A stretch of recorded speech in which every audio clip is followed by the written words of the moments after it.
Well, good morning, everybody, and welcome to another episode of Take a Stand. I'm your host, Tracy Wilson, best-selling author of the book, The She Myth. So in today's show, I have got the amazing Jennifer Hotchner with me today, and I have asked her to be here for a very specific reason.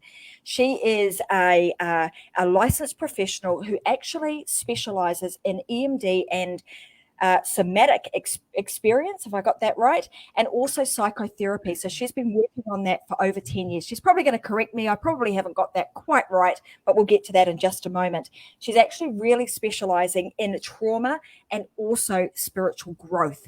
So I've asked her to be here because in the She Myth book, for any of you guys who have actually taken the time or had the opportunity to read it, you will know that in the beginning of the book, we talk a lot about the she myths and the things that hold us back as women, that hold us back, the stories that we continually tell ourselves over and over again, that hold us back from really stepping into our power and being the amazing woman that we are, to be able to lead the life that we are meant to lead. And I know that Jennifer has been working with women and men, for that matter, over a long period of time, and she's certainly seen her fair share of women having to deal with trauma. And I wanted to talk specifically about how trauma actually impacts and plays out over and over and over again in our lives, and sometimes without us necessarily even knowing that that's happening. And then equally, we want to talk about, well, once if you're experiencing trauma, what do you do about that? So I want to welcome to today's show, Take a Stand, Jennifer Hotchner. Welcome here. Oh, thank you so much, Tracy. And yes, let me just correct EMDR and somatic experiencing. So there we go. That's all that needs to be said about those two trauma modalities. Well, thank you for having me. It's great to be here. Oh, you're welcome. It's great to have you here. So like you and I have talked a little bit about in the past about, sort of your background, your experience, and also the book that Vicky Hellman I wrote, The She Myth, that's got so many stories in it about women, the stories that we tell ourselves over and over and over again. And like I said in the intro, I know that you are somebody who has worked with women for a long time, both men and women, but specifically today we want to help women. So you've worked with them and you've really been able to see and understand the traumas that women go through, and sometimes those traumas that continually play out and the impacts that they actually have on one's life. So where I wanted to start with this is really in a place of, often we think that a traumatic experience needs to be something that is, like really big. It's traumatic. It's really dramatic in the sense. But often that isn't always the case, is it? Sometimes it can be the smallest thing that actually is a trauma that then starts to manifest itself in lots and lots of other ways. So I'd love your insight into that and your experience as to what you've found over those years. Yeah, what a great question. So the impact, the hardest part of PTSD, the most dangerous is actually the invisible. And what I mean by that is that it can replay in the mind state over and over and over again. And that is how we relive it and replay it in our systems. So the question was, most of society, most of what we are taught about trauma is Big Bang, car accidents, physical experiences.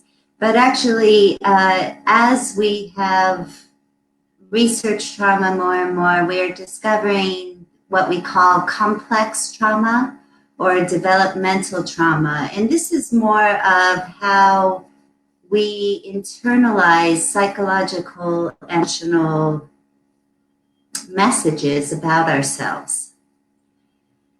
So, in fact, this is a really, and I'm just needing to slow down here because this is a really important topic. So please forgive me if I need to slow down here. Because in fact, this is where with women we have our own versions of ourselves to deal with. We internalize the abuser, and we internalize the perpetrator, and we internalize the victim. And so, yeah, smaller impacts of trauma can be simply a replay of not being good enough in messages about our bodies, in messages about our worth. For instance, I'll just get personal. You know, my own grandmother was the first misogynistic, anti-Semitic person I met. And she was a woman and she was Jewish. Now, how does that happen that a Jewish woman is my first abuser that I experienced as a young woman growing up? It's because what she experiences, she passes along. She internalized the perpetrator and the victim. So this is the like the hidden, more subtle and visible dangers of trauma and how we pass it along and how we replay it. But most importantly, that's how we hurt ourselves over and over and over again. So yeah, this isn't the loud bang. You know, this isn't the physical. This isn't the car accidents. This isn't the loud screech. This is that time where you look in the mirror and you don't ever see your face clearly. Ever. You don't see your own image, you see a version of yourself based on what you took in from many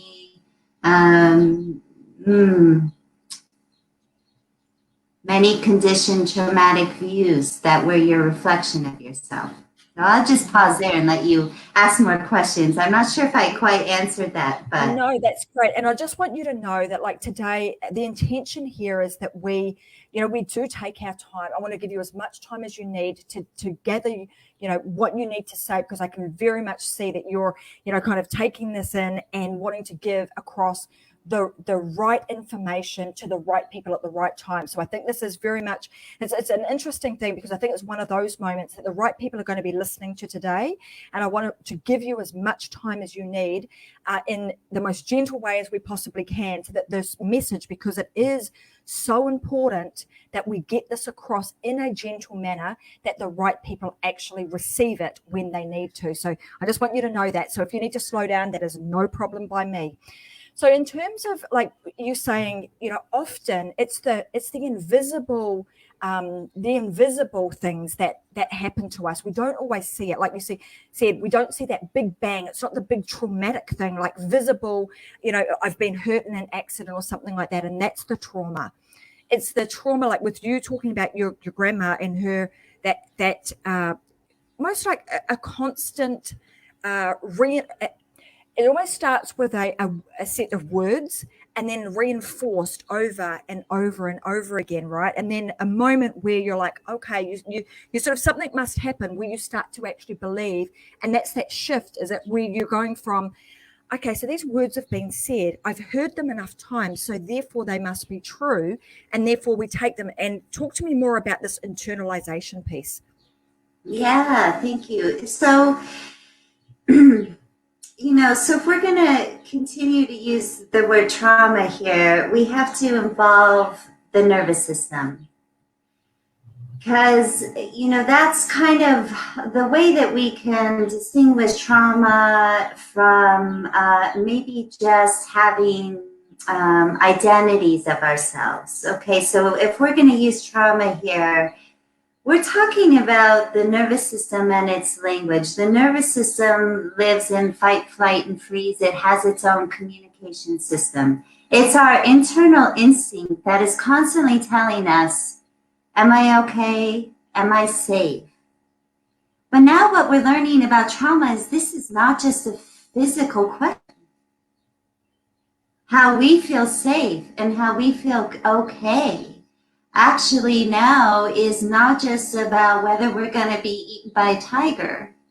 It's actually how we feel about ourselves, what our right to be here, and judgment. Judgment has become very, very unsafe for us humans in the world. Without dinosaurs chasing us, judgments are chasing us. I'm bad. I'm unworthy. My ass is too big. Blah, blah, blah. Okay, so how does the nervous system fit into this? You know, the nervous system responds to what we're thinking about as if it's actually happening. This is why we enjoy books. This is why we enjoy movies. We can feel it in our beings. We can feel it in our bodies. You know, our nervous systems are this, what we call in the trauma field, the gut brain. So the nervous system responds to what I'm thinking as if it's actually happening. But what most people don't get is that if I'm thinking, I'm fat and ugly and therefore a failure and don't have a right to exist in the world, our nervous system actually experiences that as a threat. A threat as if, being punched in the gut. A threat as if, I'm threatening my own life with that kind of judgmental thinking about myself. So, this is, yes, please. Mm-hmm. It's interesting that you would use that word as if, the feeling of as if you were being punched in the gut. And that's often, words that you would actually hear somebody say to describe when they've gone through, whether it's trauma or they're experiencing some sort of feeling as if I've been punched in the gut. Yes, absolutely. This is, I, again, oh, my poor grandmother, rest in peace. I'm portraying her in a way that isn't totally fair because she was also my greatest supporter and loved me dearly. But she, she would look at my sister and I, and in utter panic, she would scan our bodies and criticize. And later, panic though. This was about our survival, how we looked. And, so this is just an example of, yes, how the nervous system, it's a tricky thing. I can't talk about it in the most conclusive expert way because we're still learning a lot about it. But just isn't it interesting that our judgments, our versions of ourselves, actually do play into a threat to our nervous system, our right to be here, our right to feel okay on this earth. And this is why my work has led me into spiritual growth. Because this is actually a question of, do I have a right to be here? Do I feel safe? Do I feel okay? That is constantly linked to what I believe about myself. Yes. So what's fascinating about this is that over the last few months, as we've launched the She Myth book, I've also been doing a series of interviews with women. And what you're talking about here is like, that's what's playing out. These are the things that they are also talking about. And what's really interesting too is that you've now kind of gone down the spiritual path and combined the two together because you're understanding that it does impact the nervous system. And if we can get to a point where we're comfortable and confident, but you're working on yourself from an inside out. This is kind of some of the things that I'm hearing from these other women say. I've had all of these adversities in my life. I've had trauma, crisis, so on and so forth. And there was a turning point when I realized, you know what? I need to start working on myself. And it's not working on myself from kind of an external point of view. It's working on myself internally. So in terms, is that when you're working with, with your patients or your clients in a professional, realm, and they come to you with these sorts of things, are you seeing patterns there? Is there a general patterns that you see? And are there certain things that people can do that help them to overcome the that constant chatter, because that's what it becomes, right? It becomes that constant chatter of, I'm not good enough, I'm not worthy, and it must be true because my grandma said so, so all of these things playing in our life, and then we start to manifest them into, well, I can't do that job because I'm not worthy enough. How could I possibly get in front of a camera? Nobody's going to like me.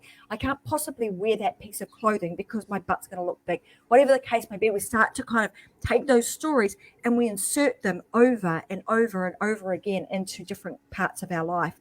So what are you seeing in terms of that after working with many, many people over years? Yeah, that's such a great question, and $1 million question, right? Because this is the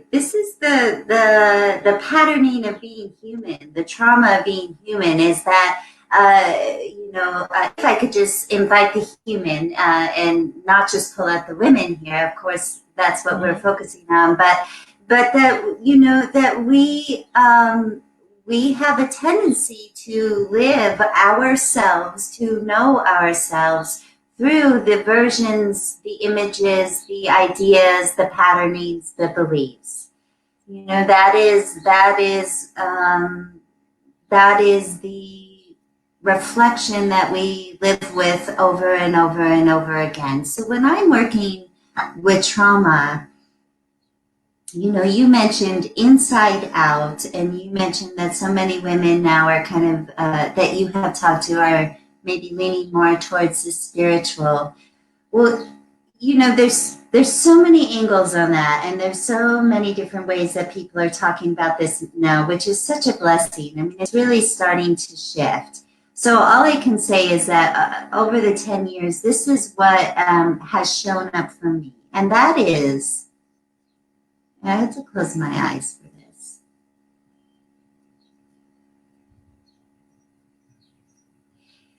That is that the detangling out of these versions of self, these ways that I am abusing me, I am playing the perpetrator, I am playing the victim. It's like a withdrawing out of the investment of those images, the investment of those stories, which also means the withdrawal out of trying to make them different or fight them. Because that kind of just keeps us in that story of victim perpetrator. So when I say withdrawal out of the investment, I'm really talking about something very simple, which is our attention. But that is such a small word for what that is, attention. I mean, this thing in us that can pull out and give attention to a different part of our being. So what I've noticed, and this is especially helpful in soothing with trauma, because remember, again, the nervous system is responding to what we're thinking and believing. So when we invite the attention to go into this is how I word it with my clients. I call it the bigger beingness. I call it the landscape of the being. I call it sometimes just the body. I call it sometimes the soul. And sometimes I call it the bottom up. But what I'm pointing to is withdrawing the focus from all of that storyline and going within, but to a deeper, grander part of ourselves. And the thing that is difficult about this, but also so easy, is that it does not have images of us. It's in the dark. It's intuitive. It's a felt sense. There's not good, bad, right or wrong, and there's not future and there's not past. But it is peaceful, it is soothing, and it helps regulate the nervous system. So when I'm inviting people into the deeper parts of their beings or their beingness, they're automatically feeling the felt sense of the here and now, which is supportive, but they're feeling their being as everything they want, everything they need, and it's right here. They didn't have to go anywhere for it. And the thing about that is then all of a sudden the system isn't responding to all of those bang up storylines and images. It's responding to this peace, this okayness. And everyone knows what I'm talking about. I call it the feedback system when I say there is a felt sense experiencing of thinking me and the being and the being and the being. The being is safe because it's not being bombarded and having to deal with all of the judgment. It's already okay.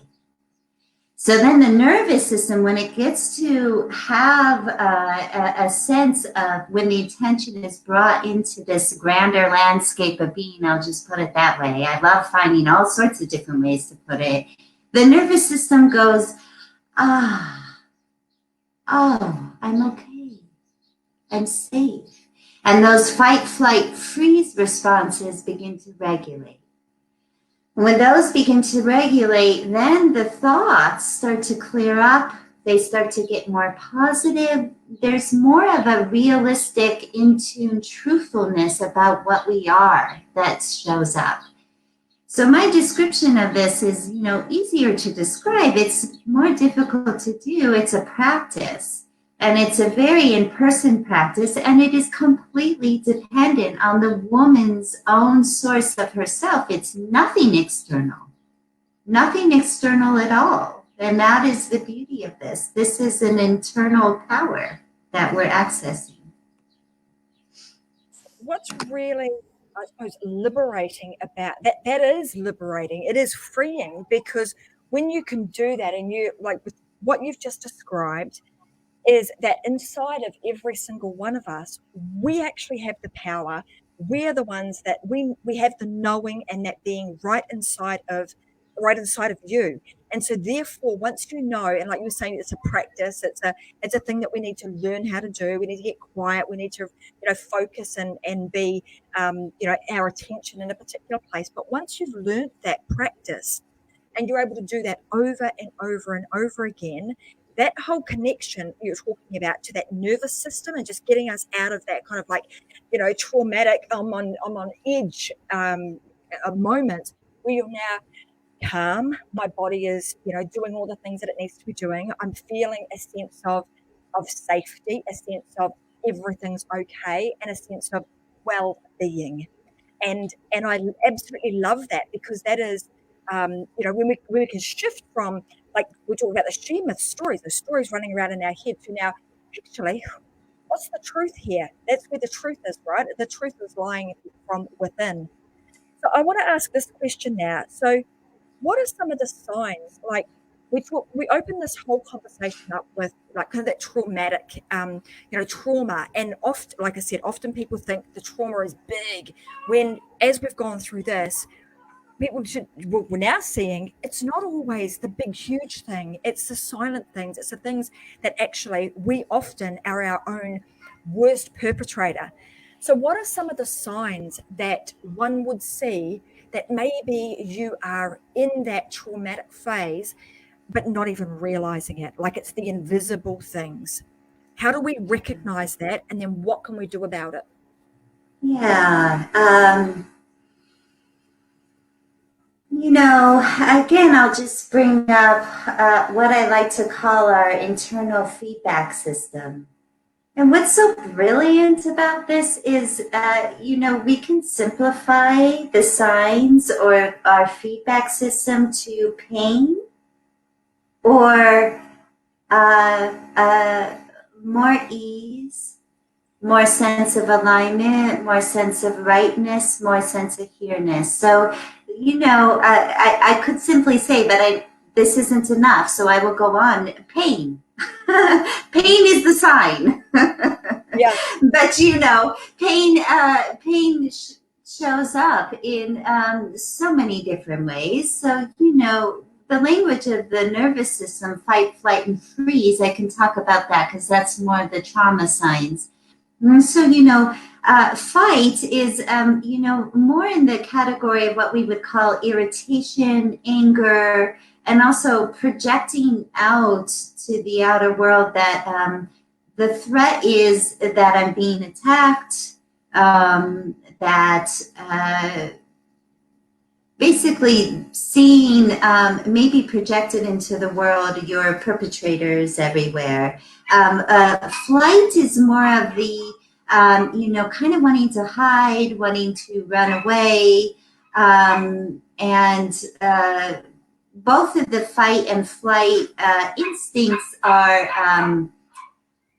what we call sympathetic nervous system responses. So they often have like a lot of the tightening, they have the quickness of breath, the heartbeat that's fast.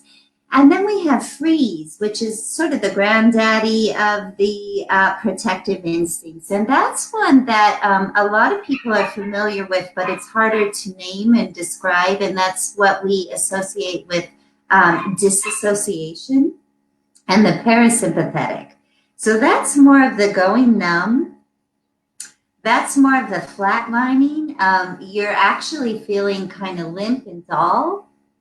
A part of that experience is a kind of leaving one's body, feeling foggy, feeling floaty. Now, a person can have all three of these, and sometimes we have one that, for whatever reason, the being kind of, if that's their thing, that's their style, Like for me, freeze is definitely my default. Those of us that grew up with complex trauma or developmental trauma, which tends to happen at younger ages, the freeze and the disassociation responses are more common because children can't fight back or run away from their caretakers or their environment. I would also say that, the description of constantly being banged around in your head, everyone knows what I mean by that, but a replaying of the images that, even though maybe they're pulling in current storylines, like my boss or my husband, but for some reason they feel so familiar, right? And they're like, they can on a daily basis put a new face on it, but it's got the same storyline. It's got the same type of feeling. It's got the same fear. It's like uncanny. And, the person starts to go, okay, somehow this can't just be the outer world because that's the pattern that I see. I'm the common equation here. There must be something deeper here.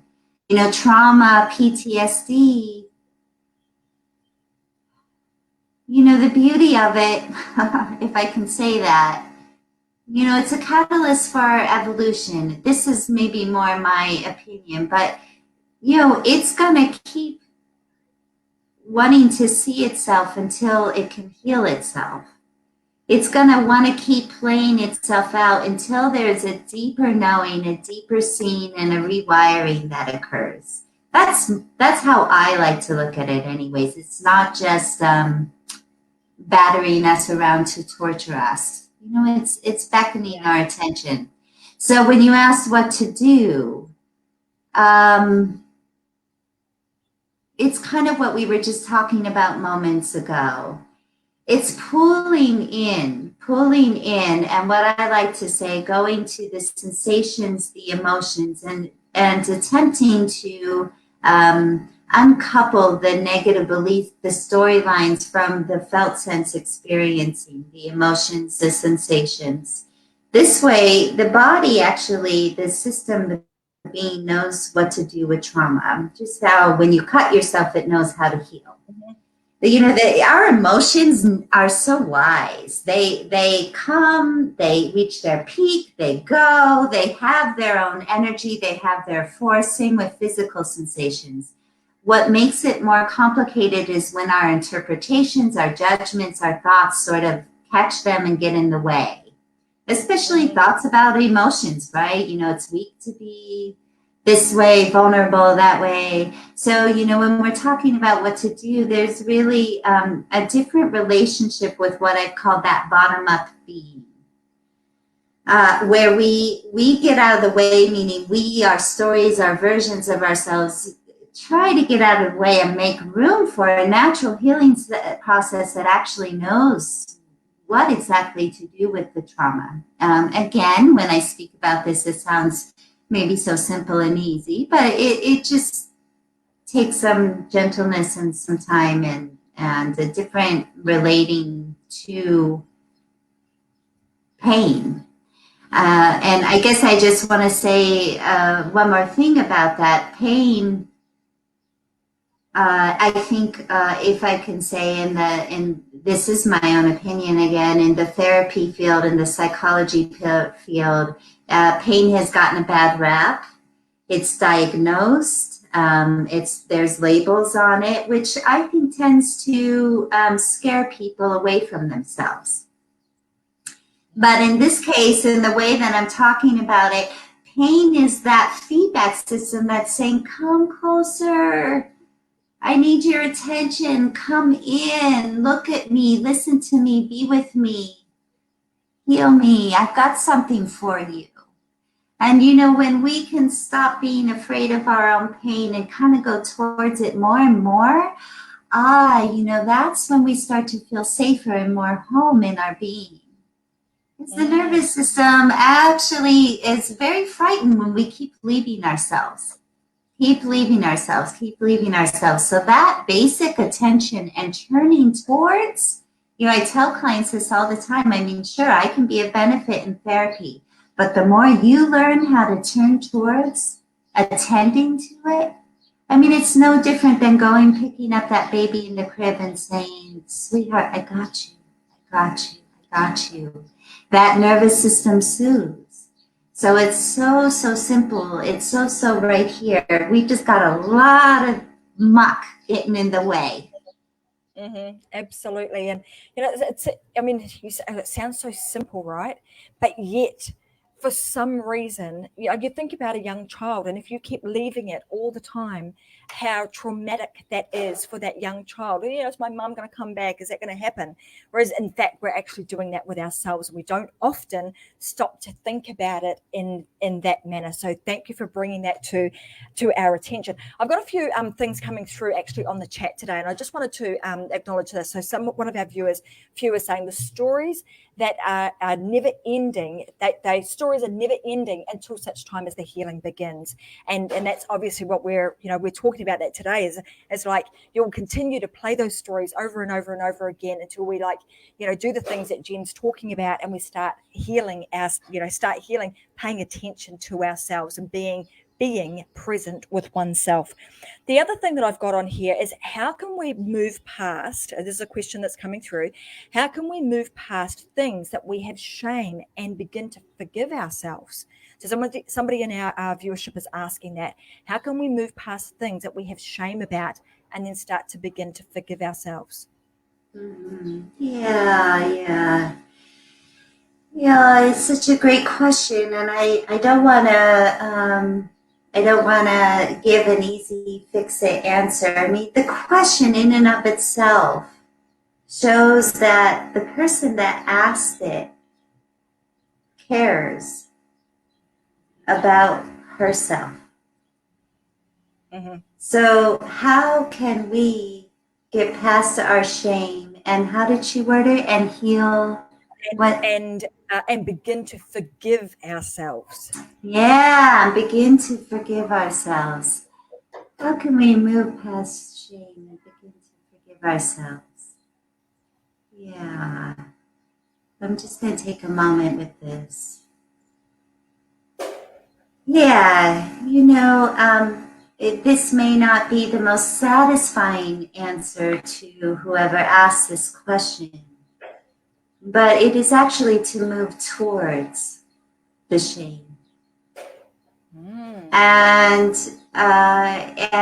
what I mean by that is to really slow down the interpretation of what we think we know about what shame is.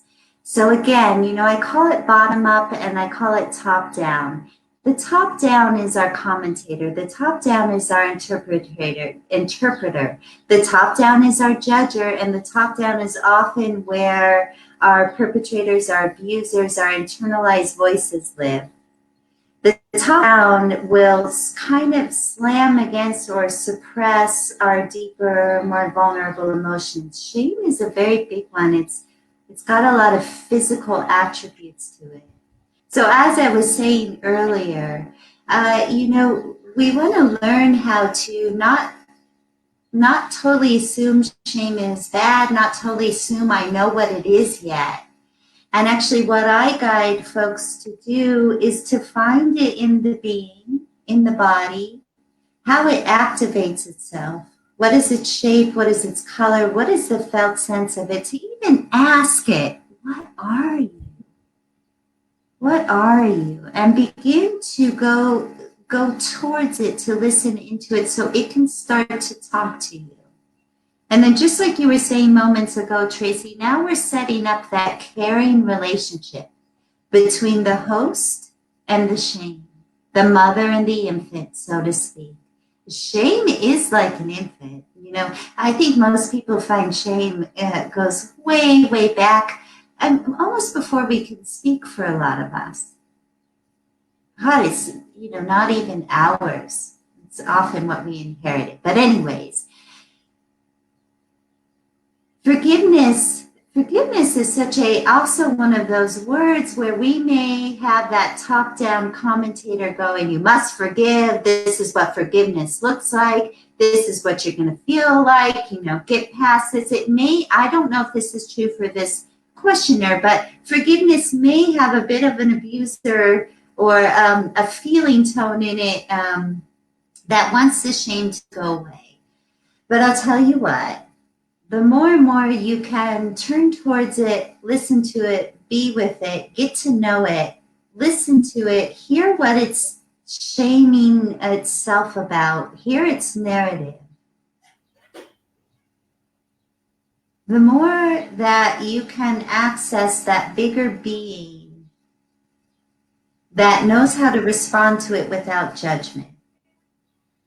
And the more we can respond to it without judgment, the more the shame narrative starts to unravel itself and feel safer in the bigger beingness, and then maybe even dissolve. The wording forgiveness tells me, if I was working with this client, that the shame has a story about itself that I need to be forgiven for something. Great. Well, that's where we start. We listen for that. Well, okay, dear. I'm talking to the shame, What do we need to forgive here? What did I do wrong? So, yeah, that's just kind of an example of the tone of it. I'm not sure if I exactly answered that client's question. There's so many different ways to answer that, but I mean, and like you say, there's loads of ways you could answer it, but it's such a deep question, right? And I mean, this person is coming back and asking a few more questions, and I think potentially this is a whole different like conversation on a different show that we could absolutely do about that, because actually a number of people are actually saying, yeah, I'm with you when this person has asked that question. A number of other people are saying, yes, I'm with you on this one, and they're also saying that often, what can you say about the shame may not be yours? So I don't know if we want to answer that today, or maybe we hold that and we come back for another show and we actually delve a little bit deeper into that some of these feelings, some of the things that we're identifying today. Like today is fantastic because it's giving everybody a really big overview of the trauma and how it has different kind of levels for everybody, where it comes from. Sometimes it can come from, right when we were born, sometimes even before we were born. And we'll go into all of that, I'm no doubt in another conversation. But I want to go today because we are, I'm just conscious of your time. And I want to go down the path of, so when somebody realizes this, when somebody realizes that, yeah, I've got all of these things going on, and I'm ready. I want to start changing the narrative. I want to start changing the stories that I'm telling myself over and over again, and I'm ready to heal. When does it make sense for somebody to give that a go on their own, and when does it make sense for somebody to get some help? Yeah, It's always makes sense for both to happen. Always, always. First of all, to give it a go on your own, it is impossible to not be on your own with it. Always. This is where I live. Always. I am always on my own with this. I'm always in my own house, in my own being. So I would say, there's no escaping that, and that is also the source of the empowerment, I guess you could say, is that even if you do work with another, you're also always responsible for um, how you're being with it in yourself, how you're receiving. I don't know if responsible is the right word, but I think I would rather say bringing a deeper awareness to your own connection with yourself. Again, this is so important because, as I have said over and over, we are often triggering our own traumas. So, being on our own with it means a constant connecting, a constant relationship, a deeper listening to what is happening in here?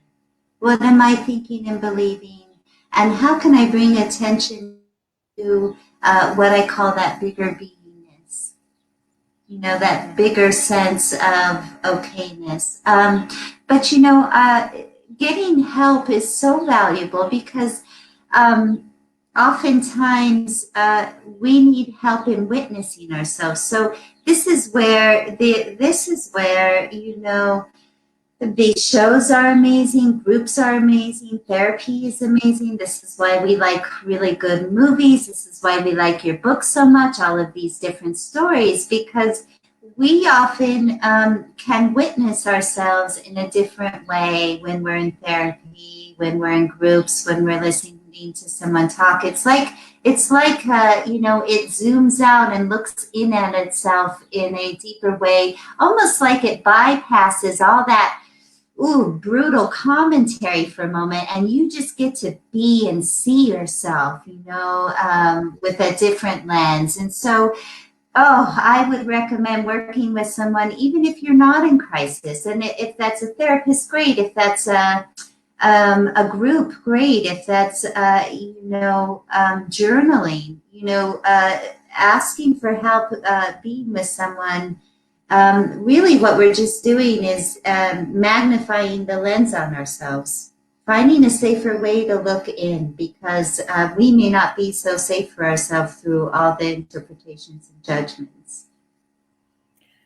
That is, yeah. I mean, the conversation that we've had today, I know, is just going to really help a lot of people out there. And as I said, it's, you mentioned this is about the human, and it absolutely is.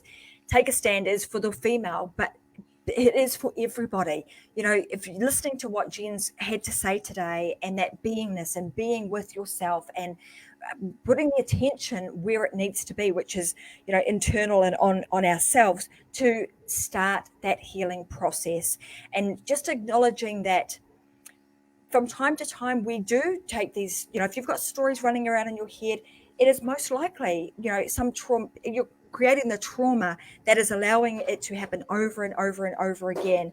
And she's demonstrated today how that starts to play out in lots of different ways. She talked about it being wrapped in a different wrapper, and that's essentially what we're doing each and every time. So I want to make sure that everybody knows today, Jen, if they want some help from you, or they can get more from you, where is the best place that they can go? Yeah, my website, jenniferhotchner.com. Hotchner is Hotchner. jenniferhotchner.com. All right. So, guys, if you want to connect with Jen, go to jenniferhotchner.com. I'll make sure that gets put into the comment section and also in the show notes, so that you know exactly where to go. I want to say thank you so much to Jennifer today for being such an amazing guest and sharing, many, many years of experience that she's had, being so gentle and really tapping. I really saw you tapping into making sure that you were able to deliver exactly what was required, taking your time with that. And I want to thank you so much for doing that. It's been an absolute pleasure having you here. Jen and I have spoken about having her back to do another couple of conversations about these particular topics, about how we can overcome a lot of the she myths. I want you guys to be able to shift them right out of the road so that you can move forward and actually be and start being the person that you have inside, that you're born to be. And if you haven't already, like I said, you can head on over and purchase your copy of The She Myth. You can go to amazon.com or amazon.com.au, and we talk more about these things inside of the book. And then also we'll give you some very practical tips on how to create success as a woman in business. You'll be redefining the world of women in business. That's what we're doing. So thank you so much for being here today, Jen. Is there anything else that you wanted to leave our viewers with today before we bring a close to today's session? And we'll also be chatting backstage to figure out when the next time is that you'll be appearing on the Take a Stand show. Yeah, I guess I just want to say, I hear you. I hear you, Shane. I hear the shame that's out there, and it's collective. It's not actually, one person that gets to own that. We all can look into that together. I think shame has come up today for a lot of women, and that's not a mistake. So perhaps, yes, Tracy, we can have a special show about that, because that might be an aspect of trauma for women that's more specific to women, shame. And I would like to explore that more. And, just to say, it's all of ours. It's all of ours. No one gets to own it uniquely. And in and of itself, that maybe that can provide some support in and of itself. And we can go into that more in our future show. And so thank you so much for having me. I love to be a part of this topic and to talk about this, this traveling in these beautiful forums called women, and all these challenges, and the most important thing, which is finding our way back home to a well-being that's already here. Well, thank you so much for your wisdom and you just being here and sharing all of that with everybody. I wanted to give everybody an opportunity, actually, because we're going to have Jen back on the show. We will do a show specifically on that topic. So what I'm going to do is I'm going to give you guys a link. I want you to go to Tracy M. Wilson, go to the show podcast tab on my website, and on there you are going to find a section where you're able to submit questions for me.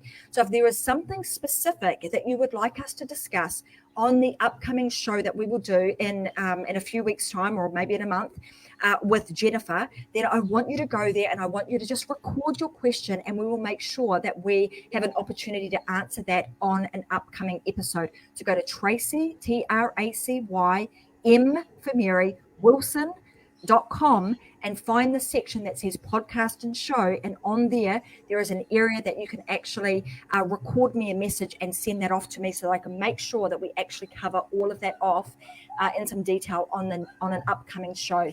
But for now, everybody, I want to say thank you so much for being here.